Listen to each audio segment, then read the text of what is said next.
Who turned off the lights?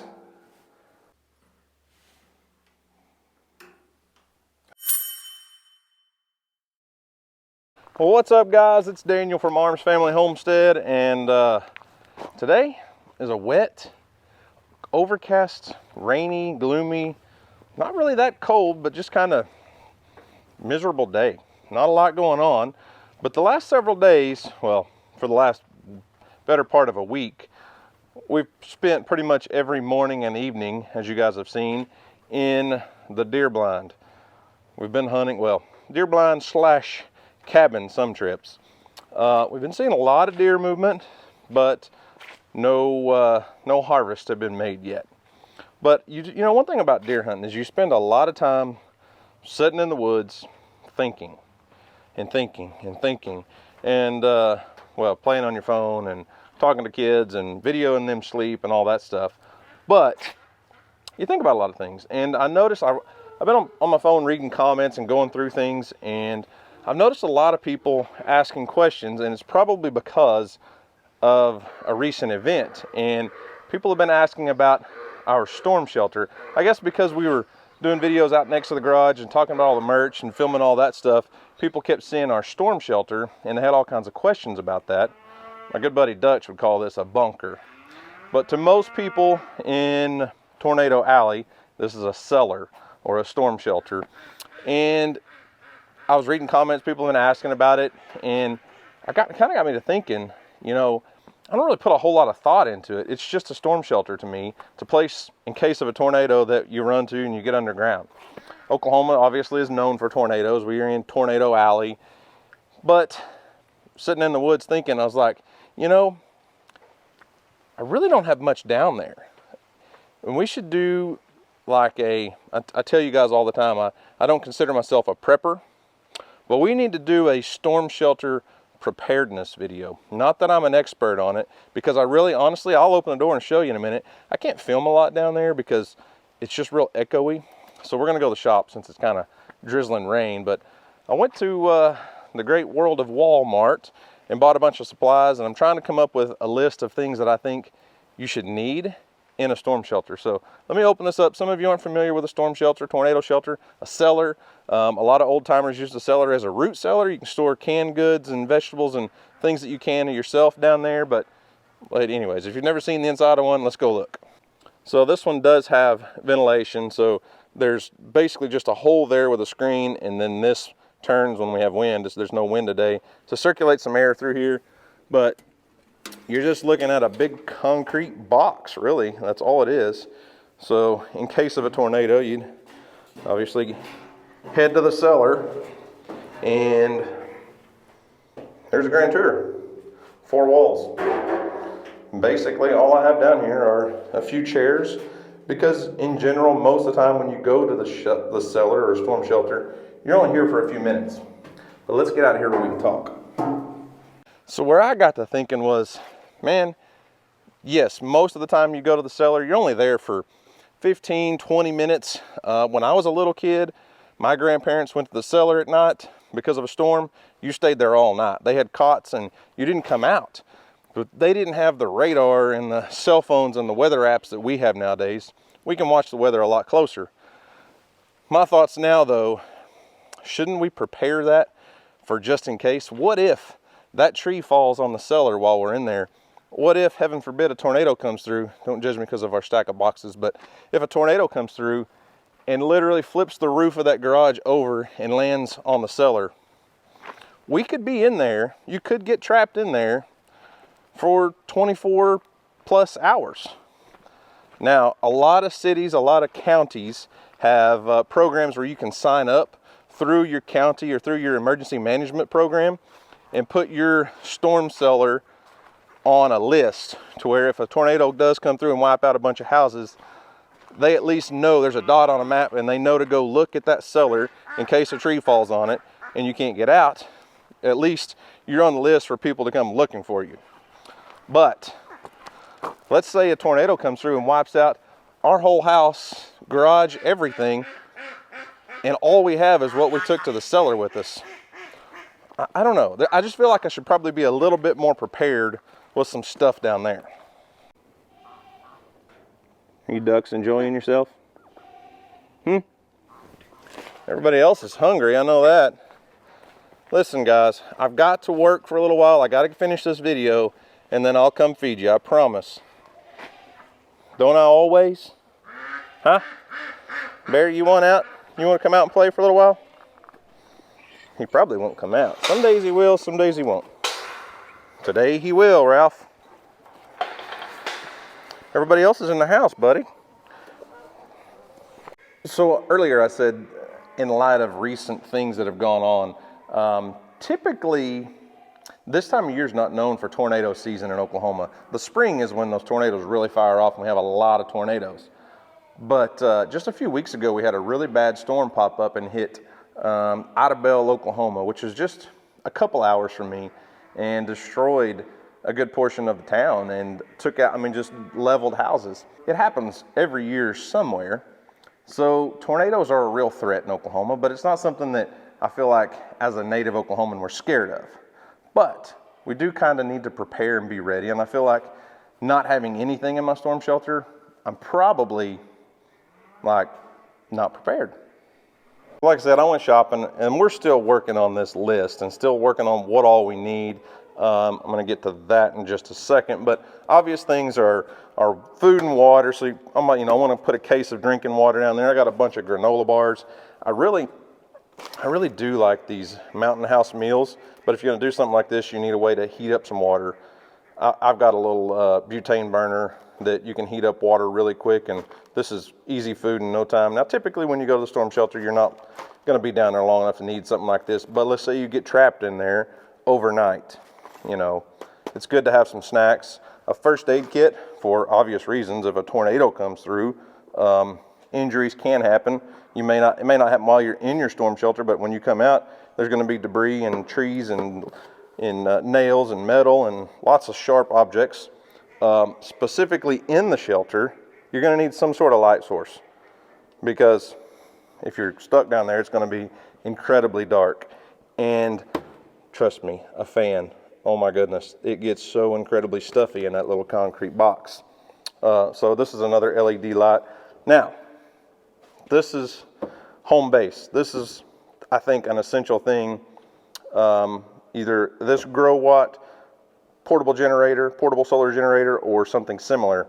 But today's video is sponsored by Growatt, so let me tell you about them real quick, and then we're gonna start moving some things to the shelter and go over a few more things. So this is the Growatt Infinity 1500 portable power station. And my favorite thing, see that right there? Wireless phone charger. You just lay your phone right there and it charges.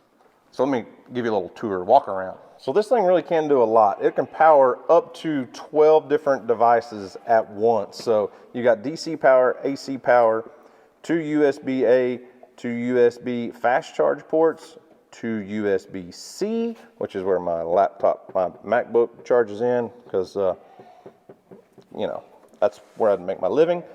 4 conventional 110 output plugs. Well, it says 120 volt. We call it 110 in Oklahoma. And a cigarette lighter charger. That's your DC charger. So you can do up to 12 different things at once. Like when it's cold in your shop and you're talking about working, you can plug in a space heater. This thing, look at that heater, takes so much power. 1400 watts. But we're putting off heat. This thing can be charged multiple different ways. You can charge it using a solar panel, which you will do like up to 800 watts of solar. I think that'll charge the full capacity on solar in like as little as 2 hours. If you want to plug it into the wall outlet, man, this thing will charge really fast. It'll do like 0 to 80, I think it's 80% in 1 hour. And stick with me on this. My thoughts are with one of these guys, if I'm going to put this in my storm shelter, obviously it needs to be charged, ran and charged every once in a while just to cycle the batteries. But I don't know why I couldn't set this down in the cellar, in my storm shelter, and run a solar panel up through that vent tube and lay a solar panel just on the roof right there, and it'll always charge when sunlight hits it, which don't get a full day day of sunlight right there on that cellar, but even just a couple hours a day is going to add the charge that we need to this thing. I just think in today's world, in today's times, it's always good to have extra power options. You know, we've got our big welder when it's here that I seem to loan out to Cross Timbers Bison quite a bit. But anyways, that gas powered welder has a generator. It'll run my whole house just about, but not everybody's going to have, that kind of options all the time. Something like this that you can charge on solar, or charge in your vehicle, or just charge in your house and have it in case of power outages, in case of that tornado.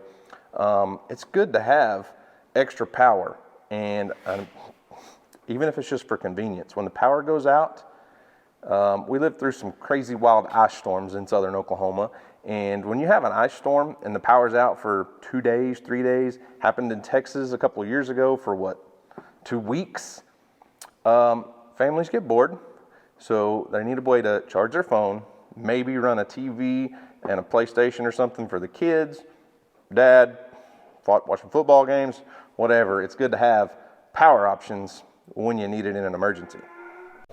Another cool thing about this is they call it the Growatt 1500, but it will literally have like a short-term boost up to 2,000 watts. So something like this little heater, obviously, when it kicks on, it's going to have a surge, or like an air compressor. If you were going to fix a flat, on your tractor out in the pasture and you need to take an air compressor, when that air compressor kicks on, it takes a lot of power, and that surge, this will cover that surge up to 2,000 watts, even though it's really only the Growatt 1500.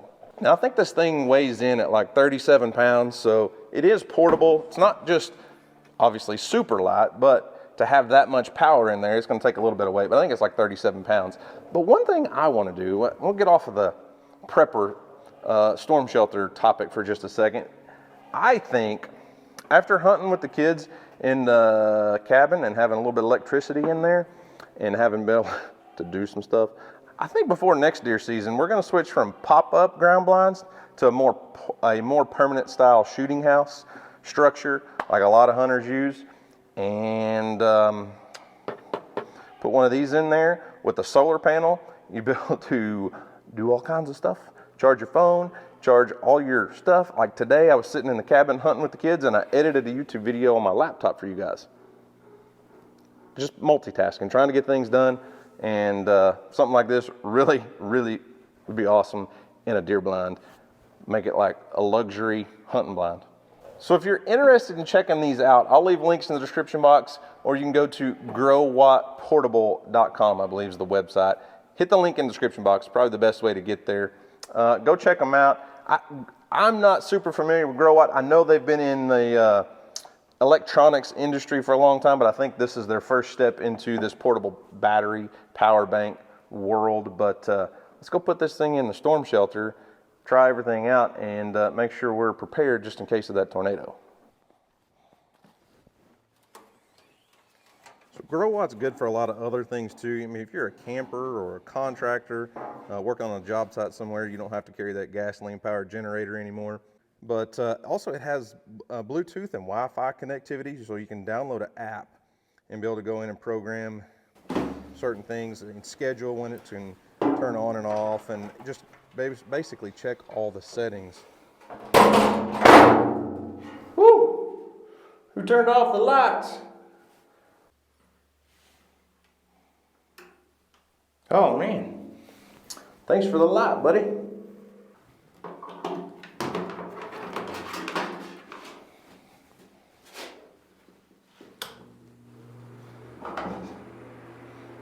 Oh, yeah.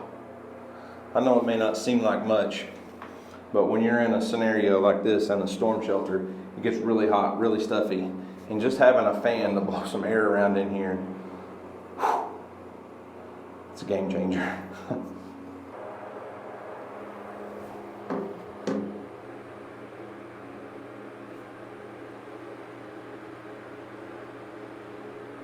So I know the audio is terrible down here, but as you can see, in an emergency situation, having a little bit of electricity to charge your cell phone, keep some light on in here, a fan, I'm telling you, it's a game changer. I can remember spending a lot of nights as a small child, scared to death in a dark, damp, nasty, bug-infested cellar because my grandparents thought there was going to be a tornado to take their house out. It never happened, fortunately, but I can remember being scared to death as a kid and having some comforts down here. Plus, I don't get out of here. This audio is terrible in here, I'm sure. Plus, I'm just scratching the surface here. Let me know in the comment section. Leave a comment down below what all you think needs to go in here for more of a long-term situation if your house was to get destroyed. Obviously, the obvious things are for short-term: food, snacks, lights, that first aid kit. But more long-term, you might start thinking about things like your important documents, birth certificates, passports, IDs. Hey Bear, what's up, buddy? You're taller than me right now. It'd be a good idea to put together a bag in your house or a container that you can grab in a hurry. For us personally, it's hard drives, because DJ is a photographer, has thousands and thousands and thousands of pictures on hard drives. Obviously, both of us have YouTube channels. All of our content we store on portable hard drives. So probably would be a good idea to store a lot of that important stuff in one container, to where if there is a tornado coming, we can grab that and bring it to the cellar. I wouldn't store it out here all the time. You're gonna have to worry about things like humidity and moisture. That's why I have that tote in here for our snacks and stuff, because you're gonna have bugs and rodents and things possibly getting in there. It'd be a good idea to have things like a change of clothes, maybe 2 or 3 changes of clothes for everyone in the family, just stored in a insect-proof tote down here in case that tornado does come through and completely level your house. And also, if you had a fire, not that you would use your storm shelter for a fire, but you'd have a few sets of clothes. And just, I don't know, I'm trying to think ahead here. So let me know in the comment section what all else you think needs to be included in a storm shelter, tornado survival, preparedness type situation. I'm gonna start putting a few more things down here, bringing more non-perishable food. 1 case of water is probably plenty. I mean, if a tree does fall on it and we're stuck for 24 hours, a case of water is gonna get us by. Probably wouldn't be a bad idea to get one of those. I know this sounds bad in a small confined space, but they make like a camping toilet seat for a 5-gallon bucket, or a small portable composting toilet that you could just use with sawdust or something. Put sawdust in a 5-gallon bucket with that little toilet seat. Might be a wise idea. I don't know. It's a small space. Our storm shelter is not huge, so you can't clutter it up, but I think there's some essentials that probably need to go in here. I don't know. What do you guys think?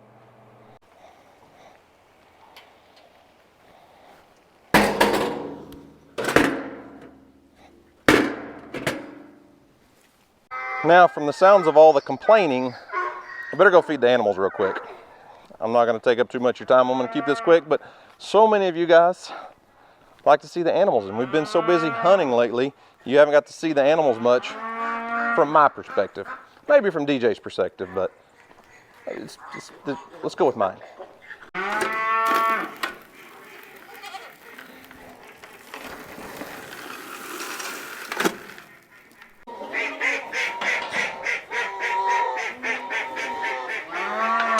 Good grief, everybody's being loud today. Hey, get off of my camera.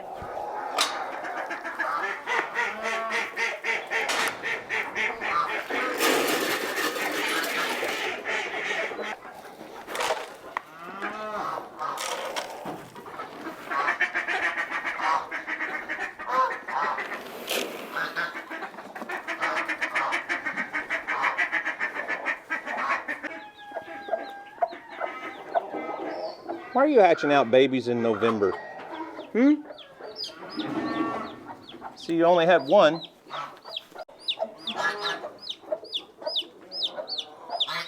Woo!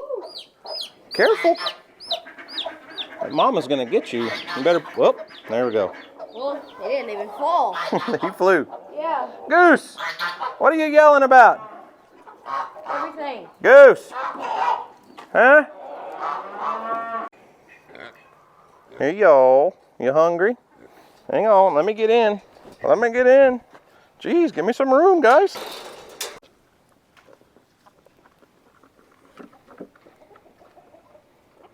that good, Pepper? Huh? Snuck up on you, didn't I? There's RJ and little Reba. Look at all the donkeys eating together. Everybody's just having a little dinner. Finally got the ducks to quiet down a little bit. Ralph and Farrah and Fallon over here eating. It got much more quiet around here really quick. Hey. Hey. I said it got much more quiet.